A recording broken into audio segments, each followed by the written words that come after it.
So, Mr. Bond, who really did write your theme music?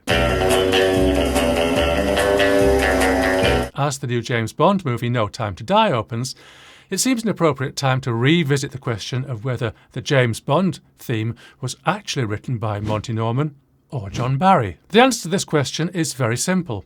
Monty Norman wrote the James Bond theme, and John Barry was merely the arranger. I say this with certainty because this is what was decided in a court of law in London in 2001. Not wishing to be sued for libel, I absolutely and categorically state that Monty Norman wrote the James Bond theme, and what follows in this video is all from my warped and twisted imagination, not to be relied on. This is a topic I've followed on and off over the years. What it boils down to is this. Monty Norman was hired to write the music for the first James Bond film, Dr. No. Allegedly, the music he wrote for the theme was found unsatisfactory by the producers, and John Barry was brought in to improve it. Over the years, a dispute arose whether the James Bond theme was written in its entirety by Monty Norman or almost entirely written by John Barry, who claimed he used nothing of Norman's work other than the first two bars. Where this has relevance to modern-day music is the division of roles between the composer and arranger. Normally, the composer of a piece of music would receive a royalty on performances and recordings, as well as perhaps an upfront fee too. The arranger would only receive a fee. There is potentially a lot of money at stake here.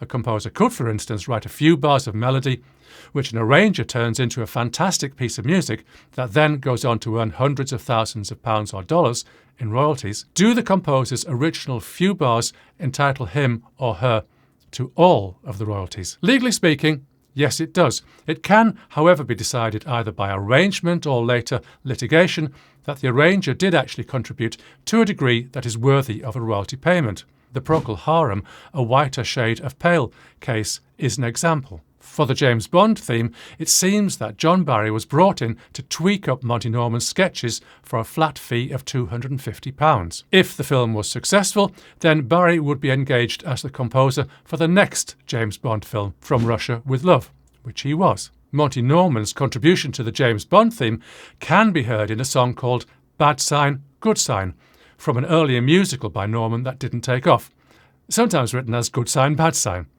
and Dr. No's Fantasy, which wasn't used in the film but appears on the soundtrack album. There's also a track called The James Bond Theme on the soundtrack album. Notice the "the" as part of the title. This isn't clearly related to the James Bond theme under discussion, but the musical essence is already there in Bad Sign, Good Sign, which was in existence before John Barry's involvement. Here is Bad Sign, Good Sign. We only need to listen to the first 20 seconds or so. I was born with this unlucky sneeze, and what is worse, I came into the world the wrong way round. Pundits all agree that I'm the reason why my father fell into the village pond and drowned. You may notice that Bad Sign, Good Sign is a modern recording, therefore produced after Dr. No. It would have been interesting to hear a version from before John Barry's arrangement for Dr. No, but that doesn't seem to be available. Moving on, Dr. No's Fantasy.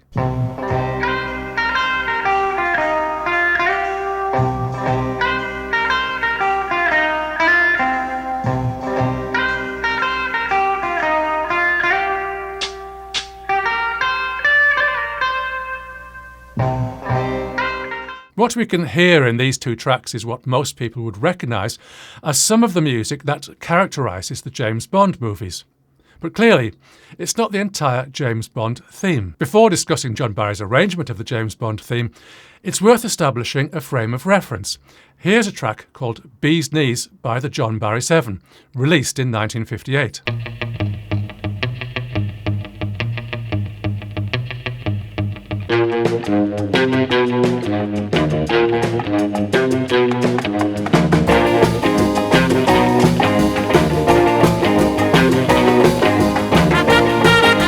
Got that?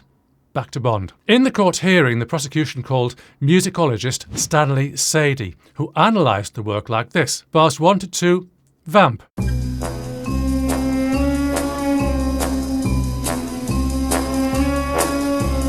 Bars 5 to 10, guitar riff.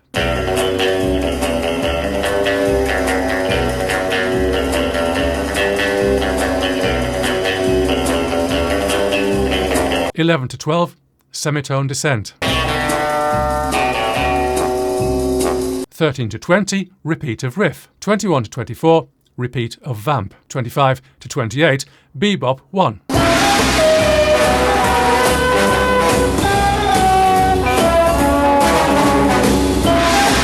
29 to 32, bebop 1, repeat. 33 to 40, repeat of 25 to 32. 41 to 42, bebop 2, melody related to riff.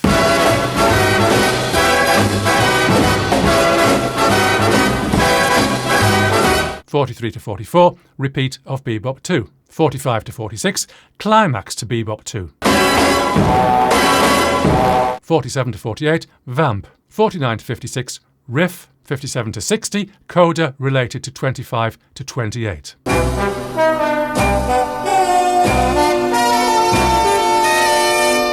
Now, if I'm allowed to chime in with my opinion, the legally established fact is that Monty Norman wrote all of this and John Barry is the arranger. I can definitely hear that the guitar riff comes from Bad Sign, Good Sign, although Barry has modified it slightly. Bebop 2, I would say, is an arranger's masterstroke.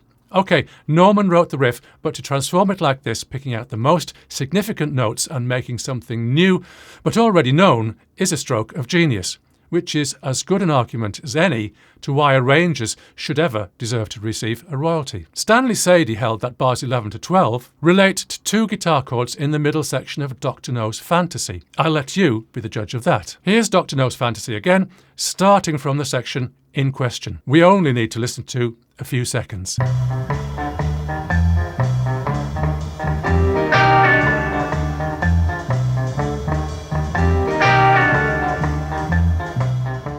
The so-called relationship is a bit far-fetched in my opinion, which, as I keep saying, is totally incorrect. As for the characteristic vamp at the beginning that sets the Bondy tone of the whole thing, well, Norman's Dr. No's Fantasy incorporates a vamp, but it isn't the James Bond vamp. Listen to this.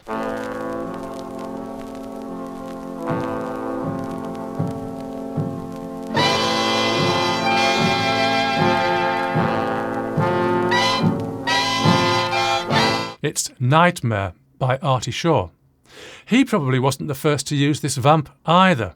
It's been around for so many years that I doubt if anyone, living or dead, could realistically claim copyright to it. So, who did write the James Bond theme? Simple, Monty Norman wrote it, as I've said all along.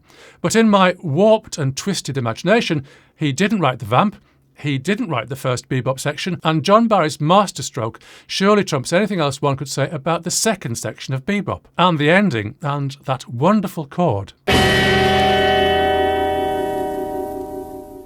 Surely all John Barry's work, and the orchestration. But in truth, Monty Norman wrote the James Bond theme all the way from beginning to end, and John Barry merely arranged it. That was decided in a court of law, therefore it is true. Did I mention that John Barry went on to win 5 Oscars for his music? I can't end without a special mention for guitarist Vic Flick, without whom James Bond just wouldn't be the same. He was paid £7 and 10 shillings for his work. One more thing. Comments on this video could be a legal minefield. I will state clearly and categorically that any comment below that disagrees with the court's verdict is wrong.